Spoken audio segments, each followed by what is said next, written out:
Good morning. It's good to be with you again. Thank you for the invitation. It's nice to worship with you. I really enjoy the music. And that is a wonderful song, He Will Hold Me Fast, isn't it? Do you guys sing that often here? First time. Oh, that's a good song. That is one of my favorites. Good song. So thank you. As you may have noticed, we're going to talk about the second coming today. How many of you know about a magazine called Ministry Magazine? Anybody ever heard of that? Yeah, it's a journal published especially for pastors. And years ago, many years ago, there was an illustration on the cover of Ministry Magazine which I clipped. But it's been a long time ago, and I have no idea where it is now. It's a photograph of an old abandoned car rotting away in some field or junkyard. It's probably a 1930s model, head-on shot of this old moldering sedan. And the interesting thing about the photograph was the bumper sticker, which was still on the vehicle, which is probably a clue that the photo was staged, because I don't think they had bumper stickers in the 30s. But the old car with its decaying sticker is such a powerful picture. It makes such a profound statement. So, a while back, I went online to the Ministry Magazine archives and began looking at magazine covers, beginning with the January 1985 issue, which is just about the time that my pastoral work began. And moving forward in time, month by month, it was a tedious process. 1986, 1987, all the way to 2010, and there was no picture. It just wasn't there. A memory's a funny thing. Sometimes things aren't exactly like you remember them to be. But this was so clear in my mind's eye, this old black and white of this disintegrating car, paint all faded, sitting in the weeds with its bumper sticker. So I went back to 1985, and this time I worked backward in time until I hit June 1981, almost 45 years ago. And suddenly, there it was, as big as life, just as I remembered it. And now you want to see the photo too, don't you? Yeah.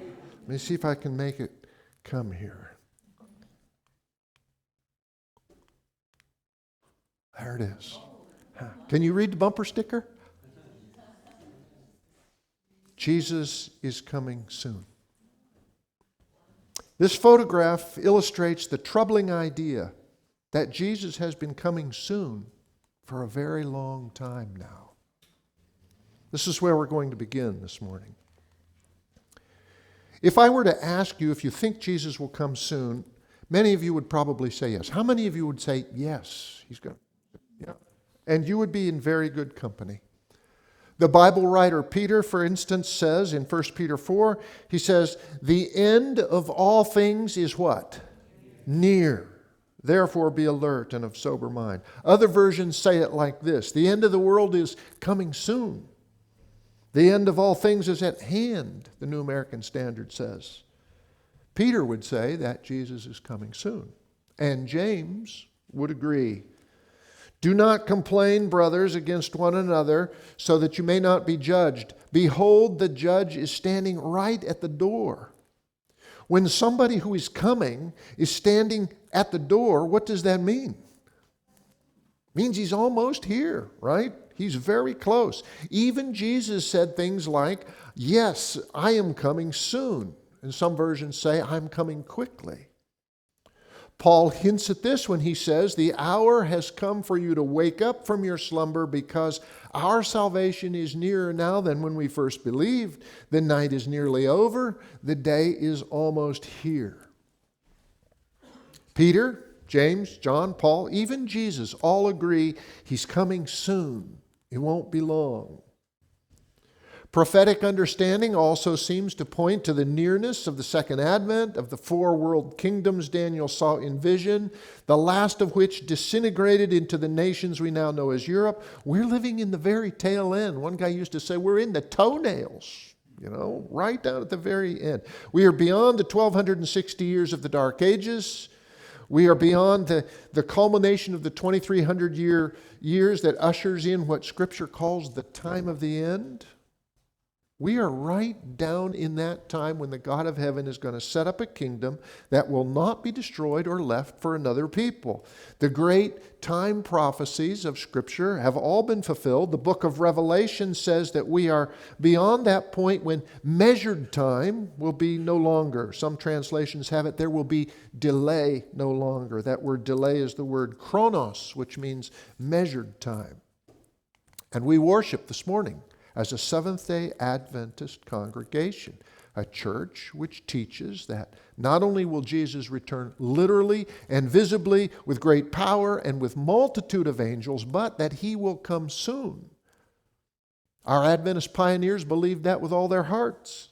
They founded a magazine called The Signs of the Times, published for the sole purpose of alerting people living around them that it was almost time for Jesus to come. That was in 1874, 152 years ago.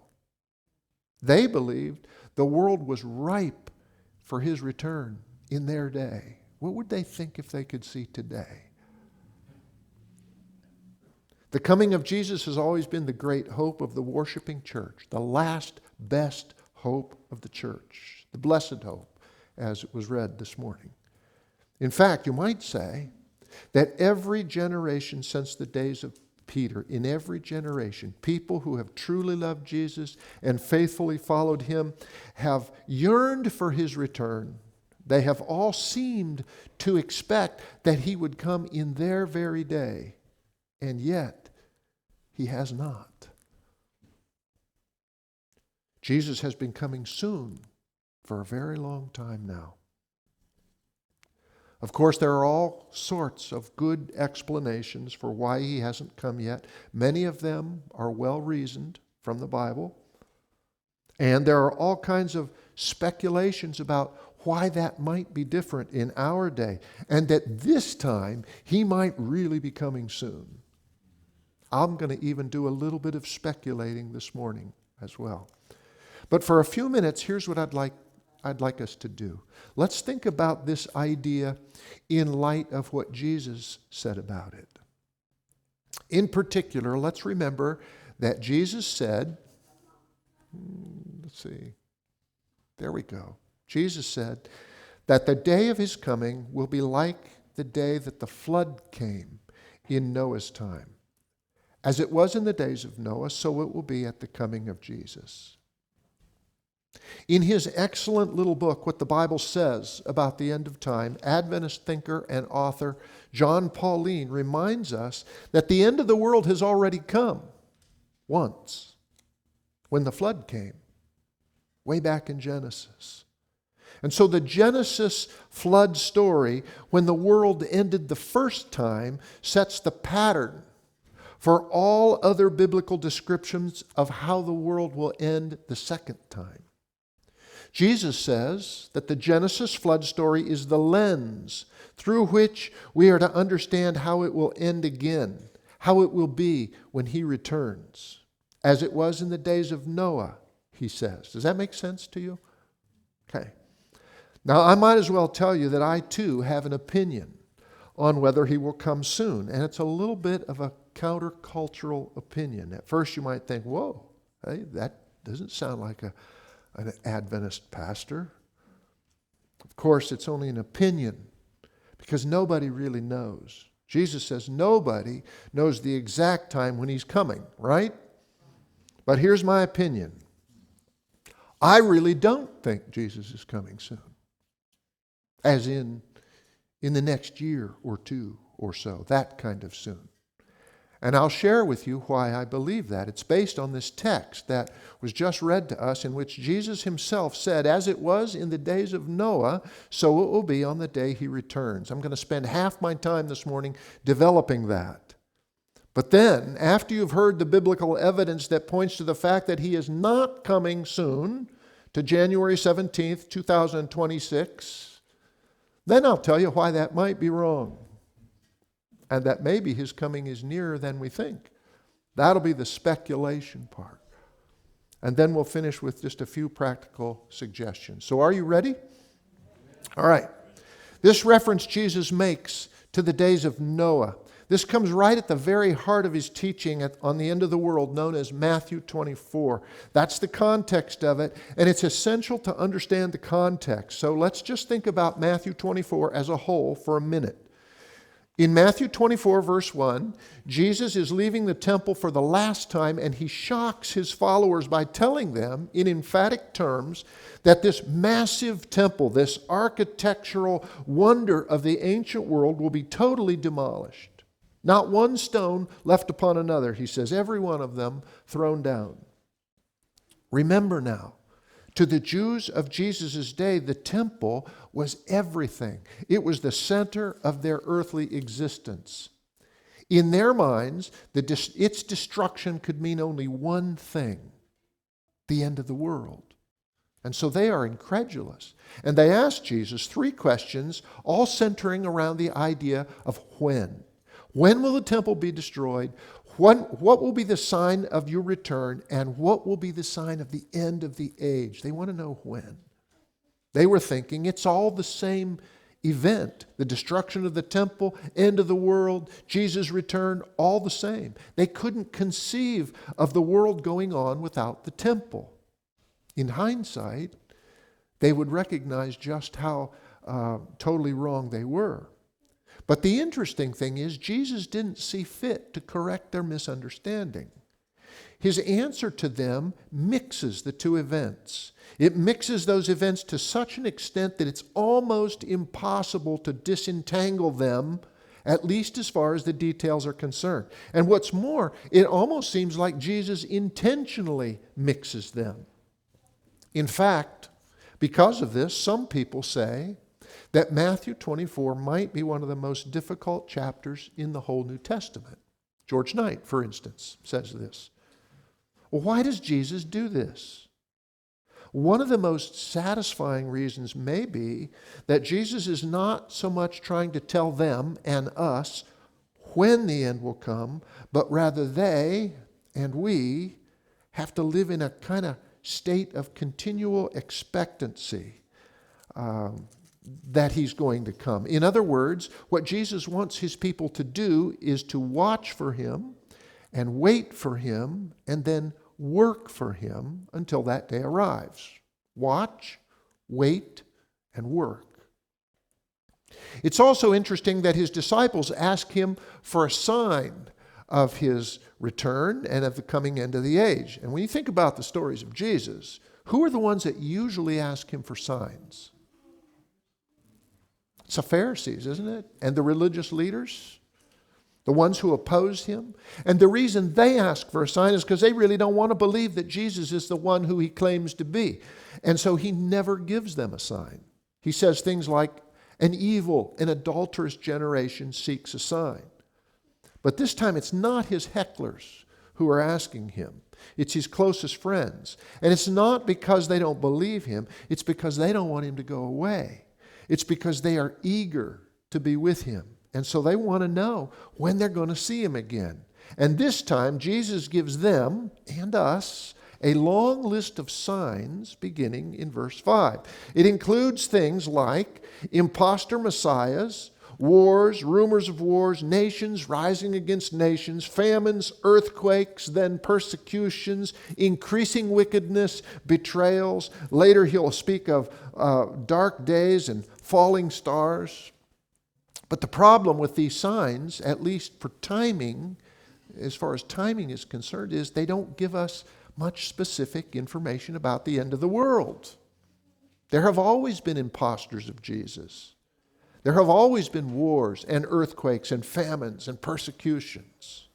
Wait, but isn't it true that all these things seem to be intensifying as the end gets closer? Well, that's true for the most part. But verses 6 and 8 remind us that these are not signs that the end is almost here. They are not. Verse 6 says these things will happen, but the end is still to come. Verse 8 says that they are but the beginning of sorrows. They are signs that the end is on its way, but not that it's at the very door. In fact, these signs and most of all the others Jesus gives in this chapter really seem to have a different purpose than marking time. They really seem to be more like the sign of the rainbow. You remember when God gave Noah and the whole world the rainbow to help them remember what? That he would be faithful to his promise, never to flood the whole earth with water again. The rainbow was a sign of his faithfulness, of his promise.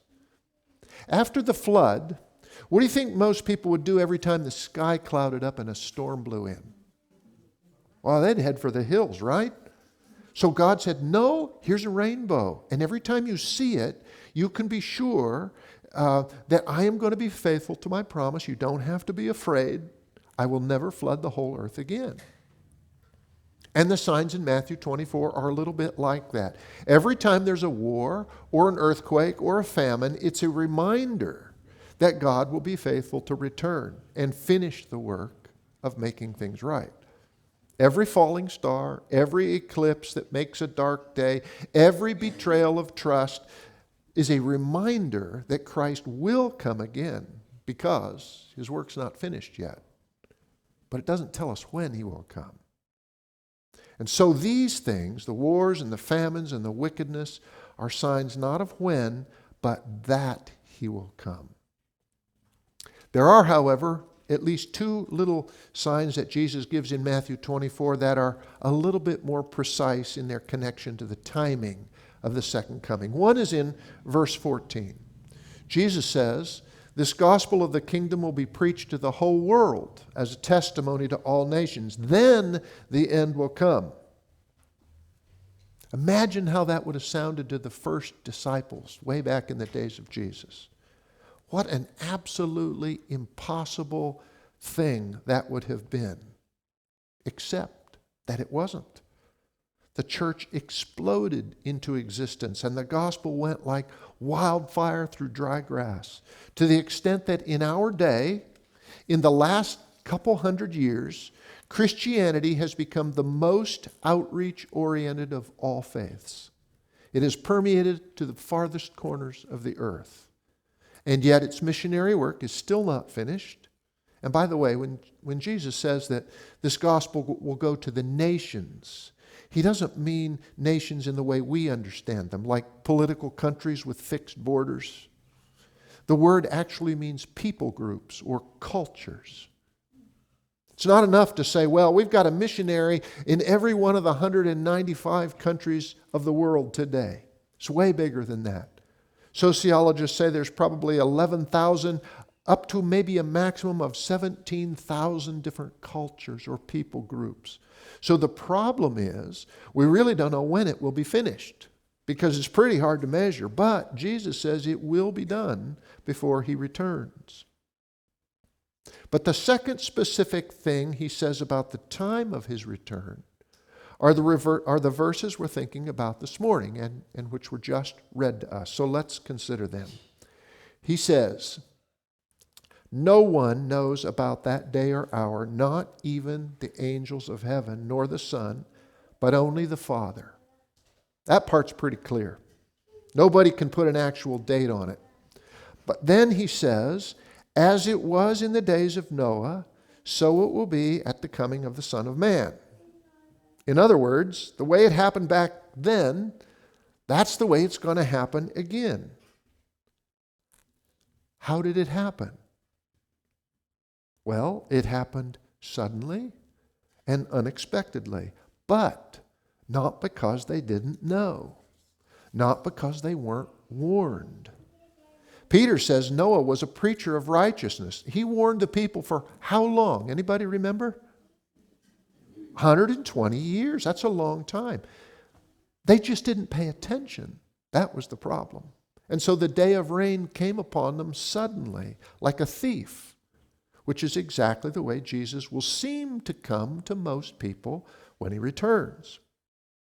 Jesus says, "For in the days before the flood, people were eating and drinking, marrying and giving in marriage, up to the day Noah entered the ark. And they knew nothing about what would happen until the flood came and took them all away. This is how it will be at the coming of the Son of Man. The obvious point that Jesus makes here is that for most people, it's business as usual right up to the day the rain came, right? Life just went on the same way day after day after day. Even though they had been warned, even though they had heard, even though they knew what Noah told them, they didn't take it to heart. They didn't believe it could possibly come true. It was just too utterly fantastic from a scientific point of view. That's what Jesus means when he says they didn't know anything about the flood.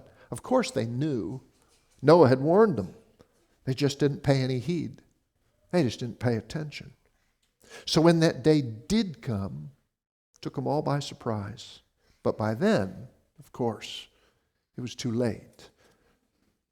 So, it will be sudden and unexpected.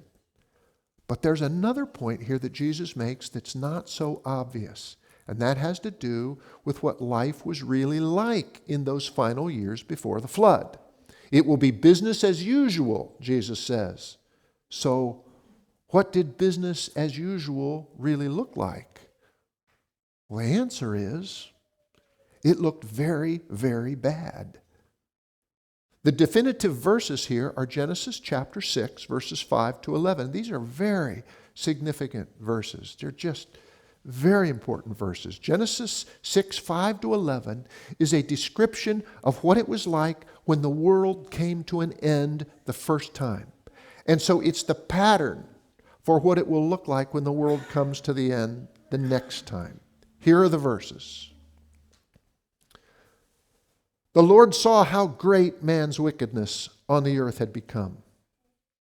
The extent of wickedness here is described as great. It's not just some wickedness. It's not even quite a bit of wickedness. It's great wickedness, widespread, unabated. This is iniquity having come to full maturity. The word great here means all-encompassing, superlative in intensity. It's a kind of negative echo of Genesis 1:31, where God stands back and surveys his freshly made creation. He saw all that he had made, and it was very good. Now he looks out, and it's very, very bad. There is great wickedness. And that every indication of his heart was only evil all the time. Look at the qualifying words there. They're the words in yellow. There are 3 of them.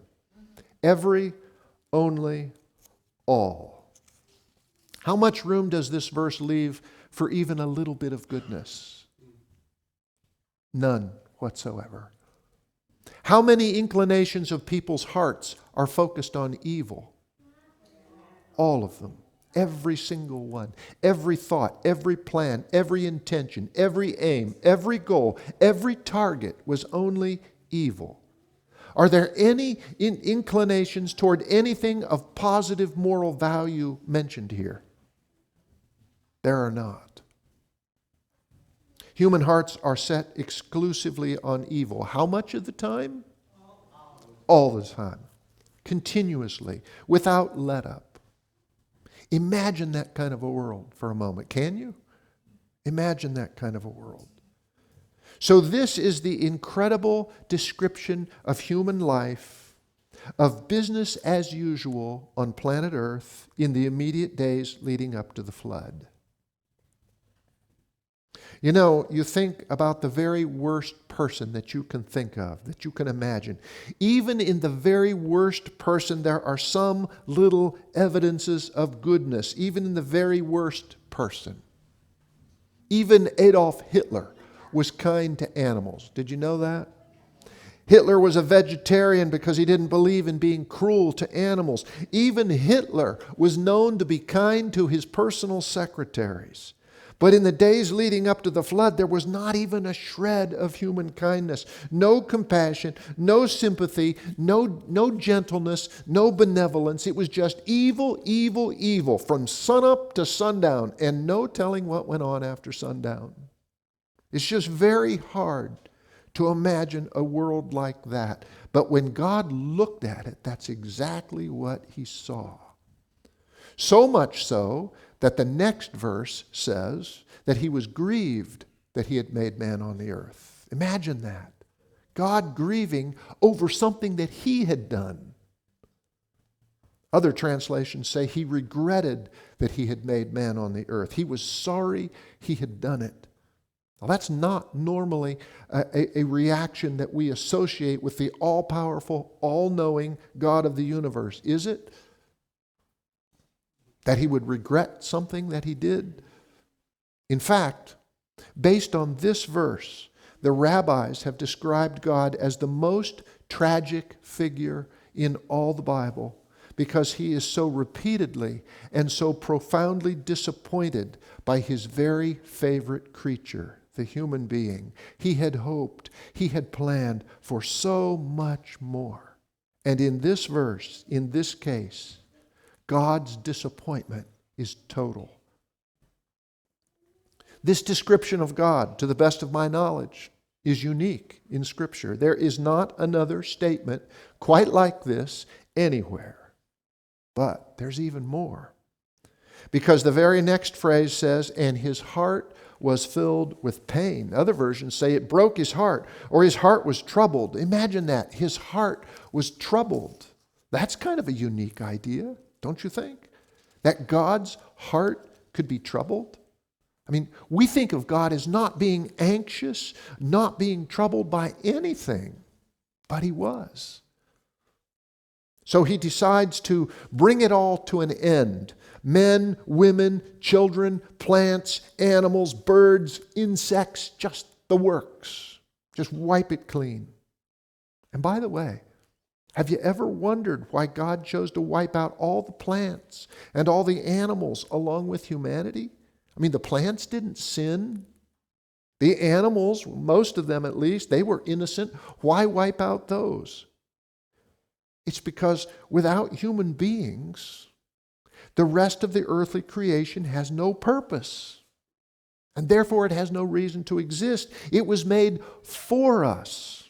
Nature is his gift to the human family, and without people, nature has no value.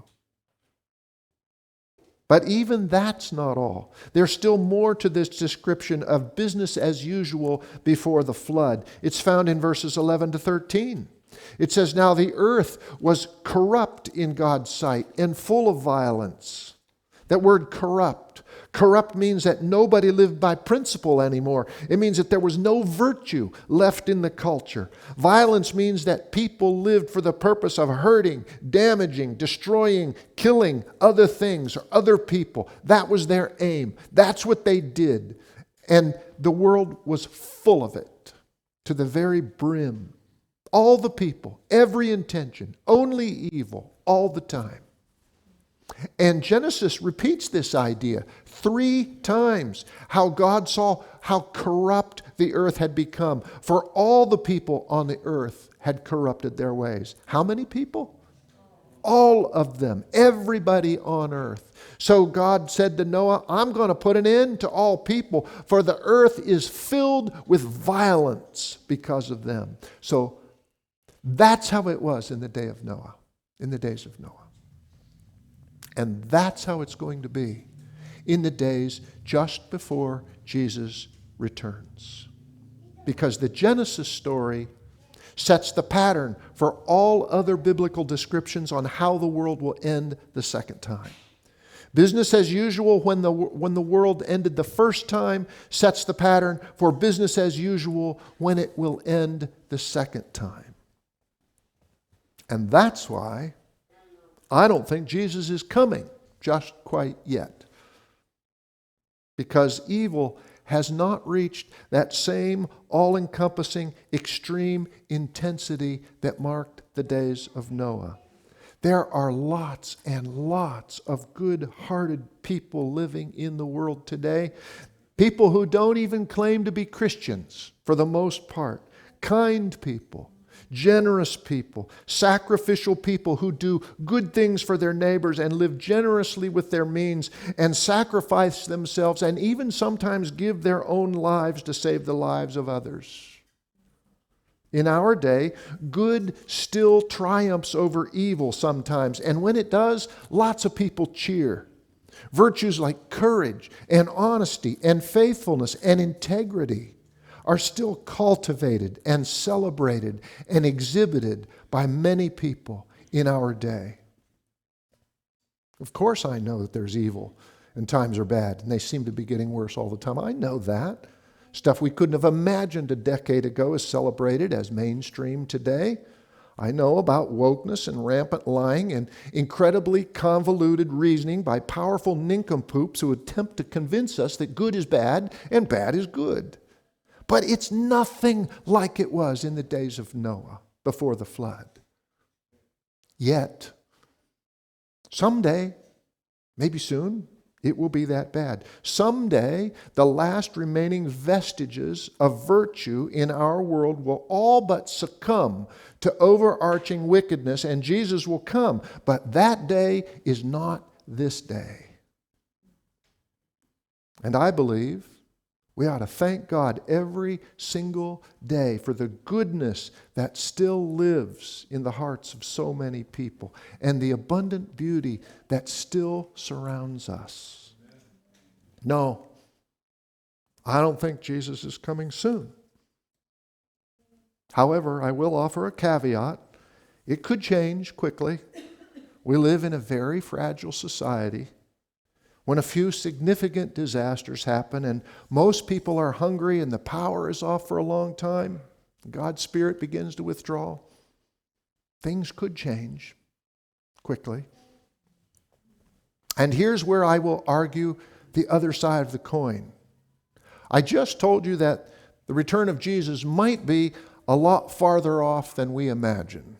Now I'll tell you that the return of Jesus could be a lot closer than we think. And here's where I will offer some speculation, okay? It's speculation, but it may be something worthwhile for you to think about. A couple of years ago, a friend of mine in the Squim Church, for whom I have much respect, told me about a book that he was reading. The book was given to him by his daughter, who got it from her boss, Melinda Gates, who told her to read it. This book is the story of the search for principles by which world empires rise and fall. I'll say that again. It's the story of the search for principles by which world empires rise and fall. And it's a history book, really. A history book with its eye on the future, on what's coming next.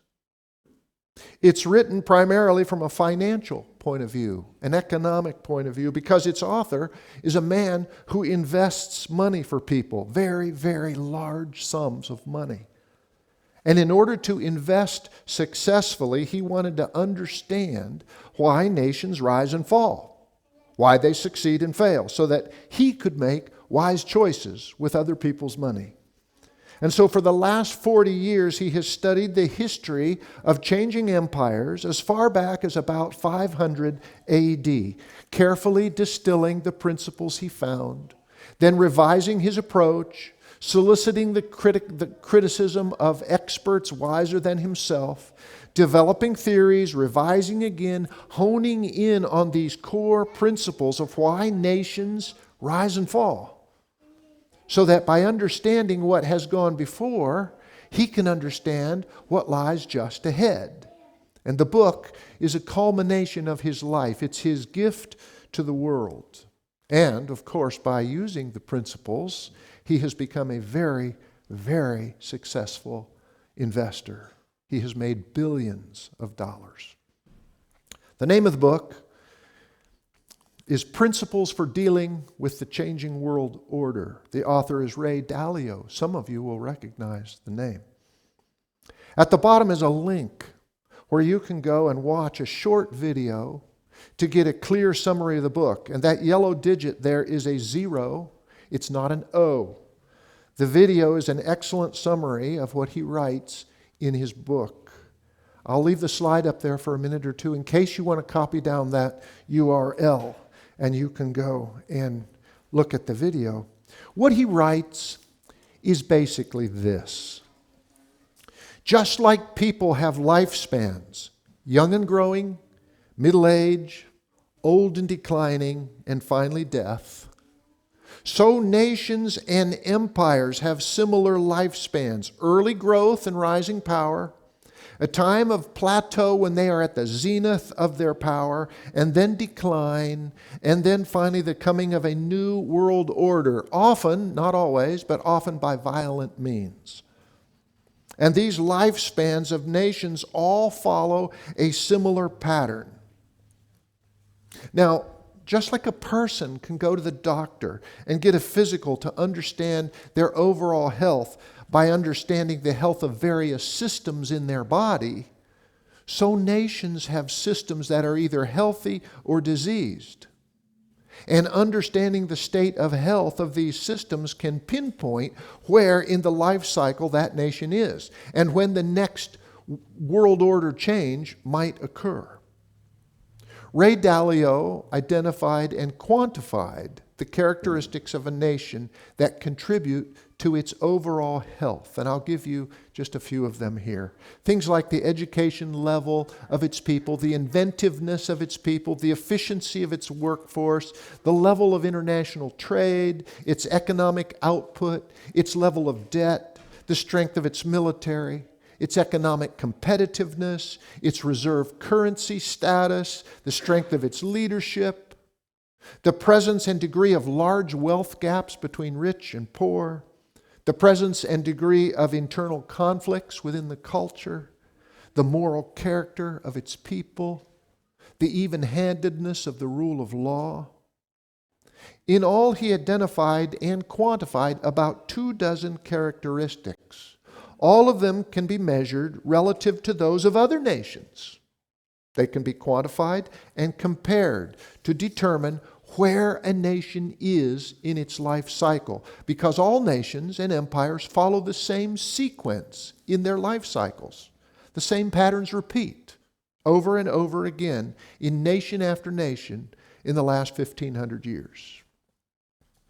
The graphs in the book are fascinating, and these patterns of how nations have risen and fallen become very apparent when they are superimposed one upon the other.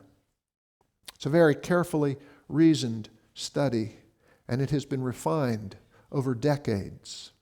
But here's the bottom line, and this is a spoiler alert. The reason I'm sharing this with you is because the bottom line is Dalio believes the United States is nearing the end of its domination as a nation, based on these characteristics I've just mentioned to you. He believes the decline of the United States is becoming steeper. And he believes the evidence points to the possibility that we could very well be just a few years from collapse. 5 years, 10, not much longer, he says. Now, all of us have been kind of feeling like that, haven't we? Intuitively. We know we're in trouble. The cultural decline, the rise of violence, the uncontrolled spending, the crushing debt, the weaponization of the legal system, the rampant lying. We feel this stuff, but we can't quantify it. Dalio's book quantifies it. And here's the kicker. His conclusion is that another nation is rising to challenge us and displace us. Anybody have a clue as to who that might be? China. All the signs, he says, are in place. In some of these metrics, we're already past the inflection point. In other words, we're past beyond where we can fix it. The U.S. is on the decline. China is on the ascendancy. Not on all points, but on some of the most significant ones. But there is a problem with all this, and here it is. The problem is that Ray Dalio is an optimist. He believes that this rising and falling of nations will just keep going on into the future indefinitely, and human beings will learn to adapt as they always have. He believes that our lives will be difficult, but we'll get through it. He's got this robust faith in the human spirit. He thinks people are going to get smarter and smarter, and we'll learn to weather the storm so that over the long haul, life will get gradually better. That's the problem. He's a hopeful man. He's hopeful.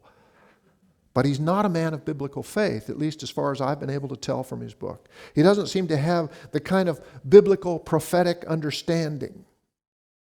So, what happens if we overlay a biblical prophetic understanding on Ray Dalio's economic forecasts? What then? We know nations will not continue to rise and fall indefinitely. The cycle will end. Jesus will come. We know we are living in the time of the end. We have been since 1844. Furthermore, Adventists have tended to interpret the prophecies of Revelation as indicating that the lamb-like beast power, the United States, will endure to the very end. We don't expect there to be another nation that will succeed the U.S. as the dominant leading world power. And so it seems likely that when the U.S. finally goes down, we will be getting pretty near the end. Jesus will be at that point even at the door. What's the point I'm making? Here's the point. If Dalio is right about the current trajectory of our nation, it seems like the coming of Jesus might be possibly closer than we think. Now, I'm using terms like seems and might possibly because it's all speculation. We can't know the future, but we can know the one who does hold the future. This has been worth considering for me because Dalio's book is the first one that I have come across that presents a data-driven study that could indicate that we might be coming down to the end. And if that's so, there are going to be some fantastic days just ahead. They might be difficult, but they will be thrilling because Jesus has said that he's going to take us through. Jesus has promised to take us through. He will. So with that in mind, let me suggest some practical takeaways. And this is not, invest in Chinese currency or building a stockpile of food, or it's not buying gold and silver so that you can still do some trading when the time of trading is finally done. It's not to liquidate your retirement accounts. I hope to be drawing money from my retirement account until I'm 95, because I might live to be that old before Jesus comes. Who knows? Here's what to do. Here it is. Number one, wait, watch, work. Be patient, keep an eye on the future, and be busy about kingdom work. That's why at the end of his teaching in Matthew 24, Jesus told the story about the talents. The most important work we can do is kingdom work. It's helping to heal the brokenness of the world and introduce people to Jesus so they'll be ready to meet him when he comes. So ask God what he wants you to do to build his kingdom, and then get busy doing it. Wait, watch, and work. Number two, and this might seem a little counterintuitive, but here it is. Enjoy life now. Do that. Life is a precious, precious gift, and there is still so much good in it, even when it's difficult. All the good things around you, the fact that you can breathe and hear and see and think, these are all gifts that God gives you because he loves you. And the best response you can have is to simply enjoy them. Enjoy them. There's a theme that runs through the book of Ecclesiastes, which is one of my favorite Old Testament books. It's the theme of finding joy in life.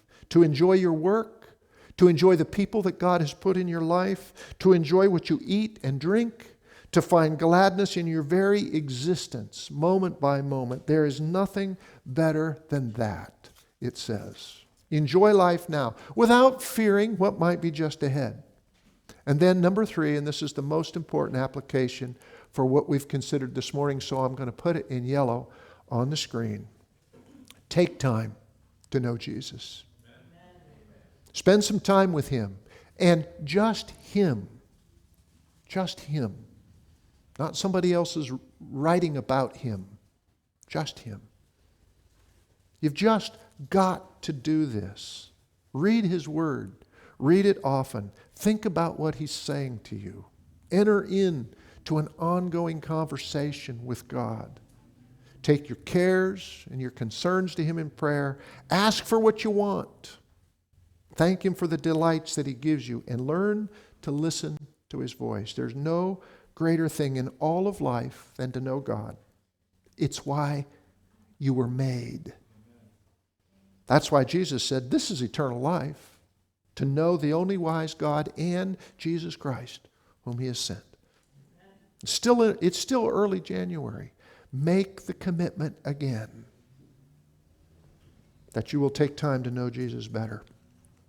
Parting shot, the coming of Jesus might be a lot farther off than we think, or it could be closer than we imagine. What matters is that we know Jesus, that we enjoy the gifts He gives us, and that we're partnered with Him to build His kingdom until He comes.